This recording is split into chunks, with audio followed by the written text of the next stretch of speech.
Facebook আপনাকে star policy issue ধরিয়ে দিয়েছে। আপনি কোনো রকম কোনো ভুল করেননি। তারপরেও ফেসবুক থেকে আপনাকে পলিসি ইস্যু দেওয়া হয়েছে। আসলে কি, কি ভুলের কারণে ফেসবুক আমাদেরকে স্টার পলিসি ইস্যুটা দিয়ে দেয়? আর এই স্টার পলিসি ইস্যু আসলে আমরা কিভাবে সমাধান করব? এই সমস্ত বিষয় নিয়ে আজকে A to Z সংক্ষেপে আলোচনা করব। তো হ্যালো বন্ধুরা, আমার এই নতুন ভিডিওতে আপনাদেরকে জানাচ্ছি শুভেচ্ছা এবং স্বাগতম। আমার এই সম্পূর্ণ ভিডিওটা আপনারা যদি দেখেন তাহলে কিভাবে স্টার পলিসি ইস্যু রিমুভ করতে হয় সেটা আপনি নিজে থেকেই করতে পারবেন। তো আর দেরি নয়, চলেন ভিডিওটা শুরু করা যাক।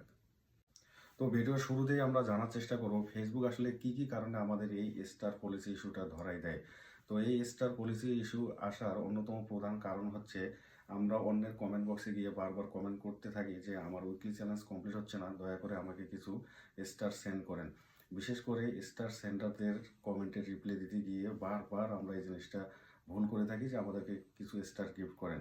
এমনকি মাঝে মধ্যে আমরা মেসেঞ্জারে গিয়েও বারবার অনেকের কাছে স্টার চাই, যেটা টোটালি কমিউনিটি গাইডলাইনের বিরুদ্ধে। সো আপনি এই কাজটা যদি বারবার করতে থাকেন তাহলে 100% ফেসবুক থেকে আপনাকে স্টার পলিসি ইস্যুটা ধরাই দেবে। এরপরে আরেকটা বিষয়, আমরা অনেকেই লাইভ করি।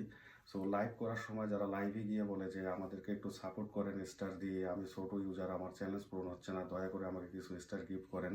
এই ধরনের যদি কমেন্ট কেউ করে আর আপনি যদি লাইভ করা অবস্থায় তাদের কমেন্টের রিপ্লাই দেন তাহলে আপনিও সেই পলিসির আন্ডারে পড়ে যাবেন, যেটাকে বলা হয় give and take policy. So এই ধরনের ভুল করলেও কিন্তু আপনি স্টার থেকে আপনার পলিসি ইস্যু আপনার পেজ বা প্রোফাইলে চলে আসবে। তাই আপনি সবসময় ট্রাই করবেন এই ধরনের কমেন্টকে অ্যাভয়েড করার জন্য। এরপরে স্টার পলিসি ইস্যু আসার অন্যতম আরেকটি কারণ হচ্ছে, বিশেষ করে এই ভুলটা নতুন বন্ধুরা করে থাকে। প্রথম অবস্থায় তারা স্টারে উইকলি চ্যালেঞ্জ কমপ্লিট করার জন্য থার্ড পার্টির মাধ্যমে তারা স্টার নিয়ে আসে। আপনি যখন থার্ড পার্টির মাধ্যমে রেগুলারলি আপনি এই কাজটি করতে থাকবেন, আপনার স্টার চ্যালেঞ্জটি পূরণ করার চেষ্টা করবেন, তাহলে কিন্তু 100% আপনার পেজ বা প্রোফাইলে স্টারের পলিসি ইস্যুটা চলে আসবে। তো এখন অনেকেই বলে যে আমি তো এইরকম কোনো ভুলই করি নাই, তারপরেও ফেসবুক কেন আমাকে স্টার পলিসি ইস্যু ধরাই দিয়েছে। তো এটার আরেকটা কারণ হচ্ছে যে ধরেন আপনি যে ভিডিও বা পোস্টগুলো করতেছেন, এই ভিডিও বা পোস্টে কিন্তু অনেকজন কমেন্ট করে। সো কমেন্টের মধ্যে বিশেষ করে সবাই একটা ভুল করে থাকে, যেটা হচ্ছে যে আপনার কমেন্টে আসে সবাই স্টার চায় যে আমি ছোট ইউজার, আমাকে কিছু স্টার গিফট করেন।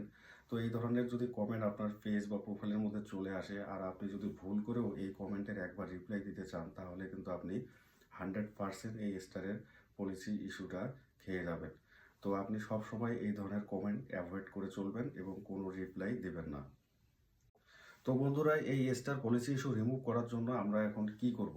এই স্টার পলিসি ইস্যু রিমুভ করতে গেলে আপনাকে দুটি কাজ করতে হবে।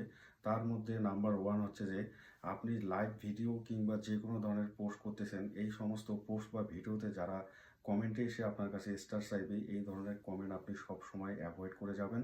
ভুলেও এই সমস্ত কমেন্টের আপনি রিপ্লাই দিতে যাবেন না। এবং নাম্বার টু, যেটা হচ্ছে মোস্ট ইম্পর্ট্যান্ট, সেটা হচ্ছে আপনাকে লাইভ ভিডিও করতে হবে। হ্যাঁ বন্ধু, আপনাকে প্রত্যেক দিন লাইভ ভিডিও করতে হবে, টানা 7 দিন রেগুলারলি আপনাকে লাইভ ভিডিও করতে হবে, তবেই আপনার এই পলিসি ইস্যুটা রিমুভ করা সম্ভব।